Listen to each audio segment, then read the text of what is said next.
Symptoms ಬಂದು same ಕೆಮ್ಮು ನೆಗಡಿ ಜ್ವರ ಮತ್ತೆ ಸ್ನೀಸಿಂಗ್ ಅನ್ನೋದಾಗೋದು ಮತ್ತೆ ಉಸಿರಾಟದ ಸಮಸ್ಯೆ ಕೂಡ ಆಗುತ್ತೆ. ಹುಷಾರಿಲ್ದಿರೋ ಅಂಥವ್ರು ಅವಾಯ್ಡ್ ಮಾಡಬೇಕು ಜನರ ಹತ್ರ ಸೇರೋದಕ್ಕೆ. ಅದು ಮೇನ್ಲಿ ಸ್ಪ್ರೆಡ್ ಆಗೋದು ಡ್ರಾಪ್ಲೆಟ್ ಇನ್ಫೆಕ್ಷನ್ ಇಂದ, ಒಬ್ಬರಿಂದ ಒಬ್ರಿಗೆ. ಒಬ್ರು ಅಕ್ಷಿ ಹೊಡೆದ್ರೆ ಒಂದಷ್ಟು ಜನಕ್ಕೆ ಹರಡುತ್ತೆ. ಸ್ಪೆಷಲಿ ಮಗು ಏನು ತಿಂತಾ ಇಲ್ಲ, ಉಸಿರಾಟದ ಸಮಸ್ಯೆ ಇಲ್ಲ ಆದ್ರೆ ಲಾಸ್ಟ್ ಮಿನಿಟ್ ಅಲ್ಲಿ ಬರಬಾರ್ದು.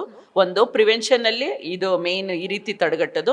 ಮತ್ತೆ ಇನ್ಫ್ಲೂಯೆನ್ಸಾ ಆಮೇಲೆ ನಿಮೋಕಾಕಲ್ ವೈರಸ್ ಅಂತ ಹೇಳ್ತೀವಿ, ಆ ವ್ಯಾಕ್ಸಿನ್ಸ್ ತಗೊಳ್ಳೋದ್ರಿಂದನೂ ಸ್ವಲ್ಪ ಹೆಲ್ಪ್ ಆಗಬಹುದು. ನಮಸ್ತೆ ವೀಕ್ಷಕರೇ, ಚೀನಾದಲ್ಲಿ ಕಾಣಿಸ್ಕೊಂಡಂತಹ ಹೊಸ ವೈರಸ್ HMPV ಬೇರೆ ಬೇರೆ ದೇಶಗಳನ್ನ ತಲುಪೋದ್ರ ಜೊತೆಗೆ ಈಗ ಭಾರತದಲ್ಲಿ, ಅದರಲ್ಲೂ ನಮ್ಮ ಕರ್ನಾಟಕದ ಬೆಂಗಳೂರಲ್ಲಿ ಒಂದು ಮಗುವಿನಲ್ಲಿ ಕಾಣಿಸ್ಕೊಂಡಿದೆ.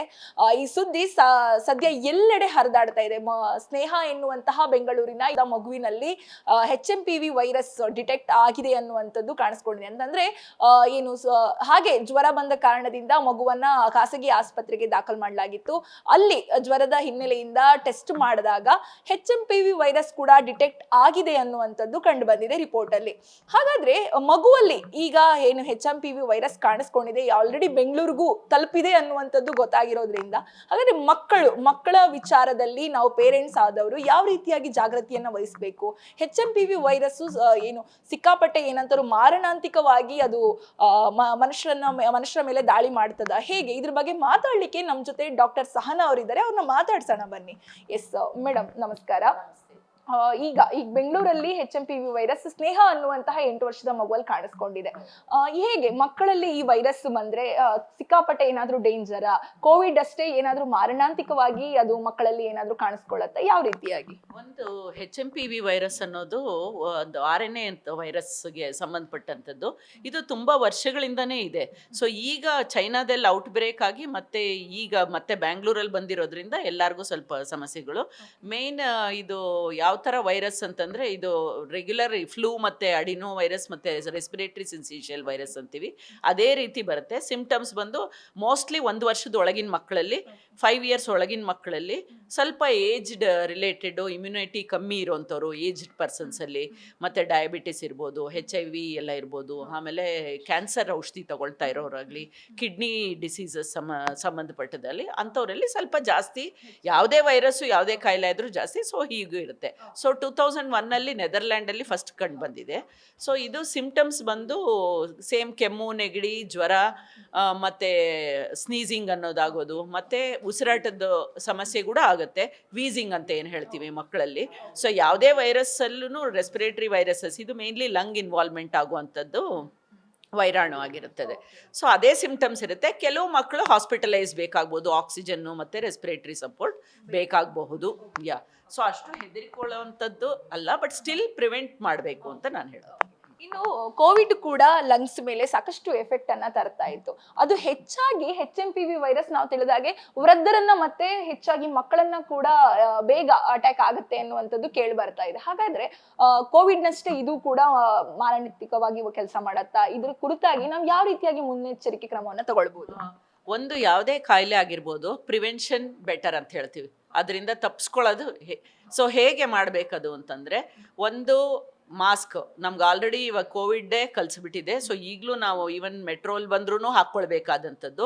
ಸೊ ಒಂದು ಹುಷಾರಿಲ್ದಿರೋ ಅಂಥವ್ರು ಅವಾಯ್ಡ್ ಮಾಡಬೇಕು ಜನರ ಹತ್ರ ಸೇರೋದಕ್ಕೆ. ಅದು ಮೇನ್ಲಿ ಸ್ಪ್ರೆಡ್ ಆಗೋದು ಡ್ರಾಪ್ಲೆಟ್ ಇನ್ಫೆಕ್ಷನಿಂದ, ಒಬ್ಬರಿಂದ ಒಬ್ರಿಗೆ. ಒಬ್ರು ಅಕ್ಷಿ ಹೊಡೆದ್ರೆ ಒಂದಷ್ಟು ಜನಕ್ಕೆ ಹರಡುತ್ತೆ. ಸೊ ಆವಾಗ ಕೆಮ್ಮು ಬಂದಾಗಲಿ ಒಂದು ಕರ್ಚೀಫೋ ಟಿಶ್ಯೂನೋ ಇಟ್ಕೊಳ್ಬೇಕು, ಮಾಸ್ಕ್ ಹಾಕ್ಕೊಳ್ಬೇಕು, ಆಮೇಲೆ ಕೈ ಚೆನ್ನಾಗಿ ಶುದ್ಧವಾಗಿ ತೊಳ್ಕೊಬೇಕು. ಏನಾಗುತ್ತೆ ಅಂದರೆ ಅಕ್ಷಿ ಅಂತ ಹಿಂಗೆ ಮಾಡಿ ಮತ್ತೆಲ್ಲ ಸಾಮಾನು ಮುಟ್ತೀವಿ. ಸೊ ಇದು ಬೇರೆ ಸಾಮಾನು, ಮೊಬೈಲ್ ಇರ್ಬೋದು, ಬೇರೆ ಪೆನ್ ಇರ್ಬೋದು, ಬೇರೆ ಮಕ್ಕಳು ಆಟ ಸಾಮಾನುಗಳಿರುತ್ತೆ, ಸ್ಕೂಲಲ್ಲಿರ್ಬೋದು, ಡೇ ಕೇರ್ ಸೆಂಟರ್ಸ್ ಇರ್ಬೋದು.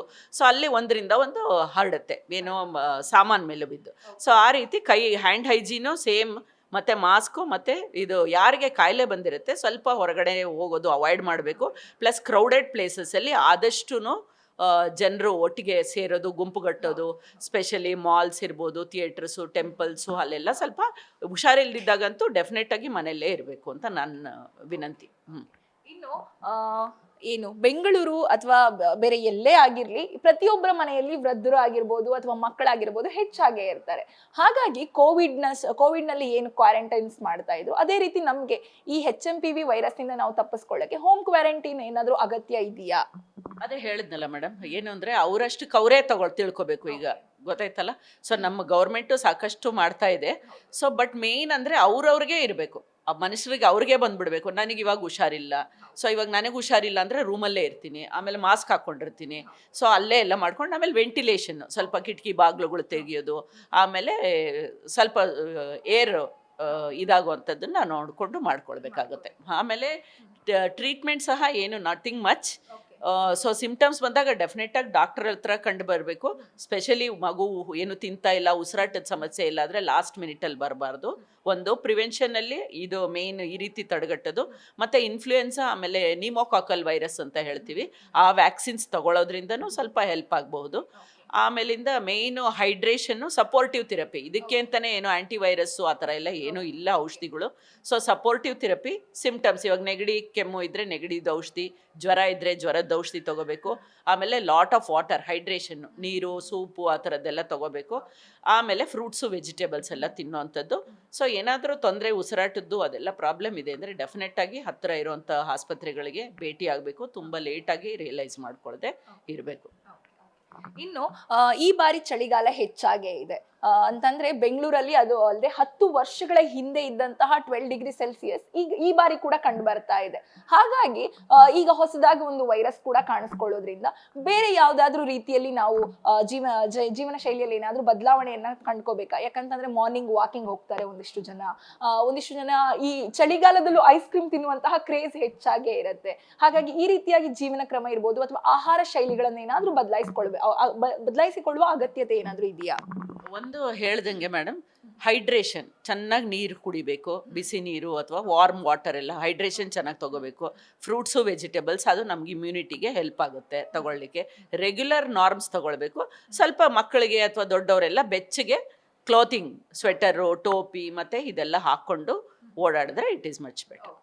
ಎಸ್, ಕೇಳಿದ್ರಲ್ಲ ವೀಕ್ಷಕರೇ, ಡಾಕ್ಟರ್ ಸಹಾನ ಅವರ ಹೇಳಿರೋ ಪ್ರಕಾರ ಇದು ಸಾಕಷ್ಟು ವರ್ಷಗಳಿಂದಲೇ ಇದ್ದಂತಹ HMPV ವೈರಸ್. ಯಾಕಂತಂದ್ರೆ ಭಾರತದಲ್ಲಿ ಸುಮಾರು 60 ವರ್ಷಗಳ ಹಿಂದೆನೆ ಕಂಡು ಬಂದಿತ್ತು.